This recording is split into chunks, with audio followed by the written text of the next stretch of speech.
வீடு கட்டுறவங்களே வந்து என்ன செய்வாங்கன்னா, இப்போ கல் செங்கல் இதெல்லாம் பார்க்கும்போது அந்த கல் தரமாக இருந்தால் தான் வைப்பாங்க. ஏதோ ஒரு டேமேஜ் ஆயிருந்தா அந்த கல்லை என்ன செய்வாங்க, கீழே தூக்கி போட்டுருவாங்க இல்லையா?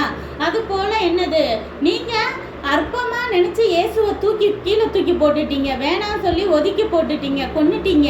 ஆனால் தேவன் அவரை என்ன செஞ்சுருக்காரு, வீட்டுக்கே மூளைக்கல்லாம் மாற்றி வச்சுருக்காரு. மூளைக்கல்னா என்னது, அந்த வீட்டில் கட்டுற இடத்துல ரொம்ப ஸ்ட்ராங்காக இருக்கணும்னு சொல்லிட்டு ரொம்ப யூஸ்ஃபுல்லான கல்.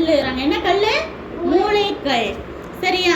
அப்போ வந்து அவரால் மட்டும்தான் ரட்சிப்பு. அதாவது அவருக்கு பிடிச்ச பிள்ளையா வாழ்ந்தா மட்டும்தான் நம்ம பரலோகத்துக்கு போக முடியும். சரியா? மற்றபடி எந்த விதத்தில் நம்ம வேற யாரை வேணாலும் கும்பிட்றவங்களா இருக்கலாம், இல்லை ஒருவேளை தெய்வமே கிடையாது, தேவனே இல்லைன்னு சொல்கிறவங்களா இருக்கலாம்.